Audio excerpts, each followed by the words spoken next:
Tá, então Tá, vai. homenzinho, tá.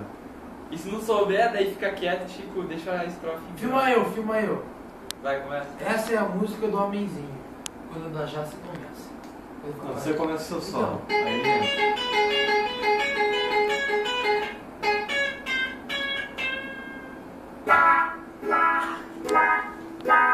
Acho que faz boa hora que eu tô ouvindo esse barulho.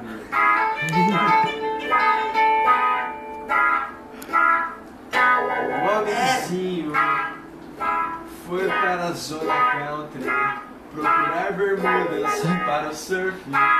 E lá ele não encontrou. Então ele entrou numa loja de vaso. E lá ele comprou. Loja de base. O vaso era zoado, então ele chorou.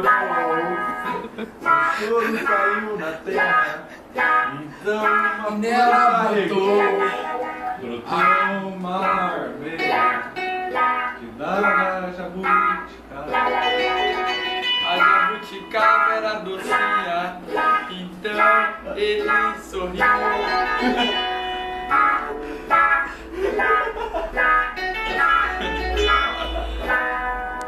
Foco pro solo agora.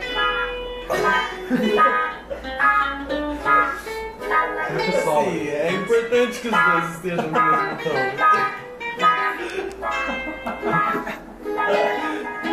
Até que ele saiu daquele êxtase, muito louco belo. Ele pensou em fazer a barba, mas não tinha no joelho.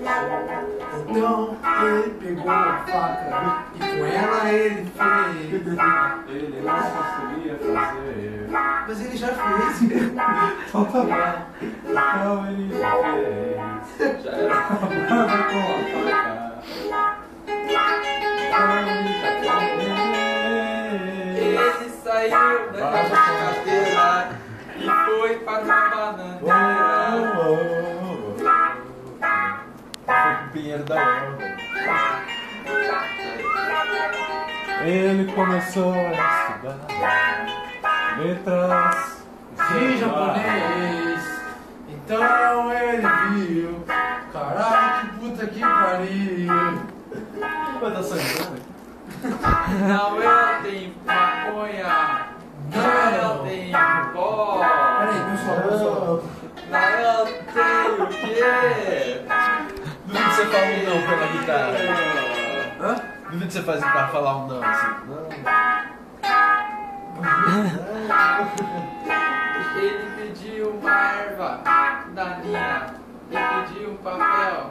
Você tá perto de casa, não tá? Não, não tá perto de casa. Ah, tá um pouco. Ô João, detona aí no solo. Tá no foco. Eu já enjoei desse ritmo. É uma bosta.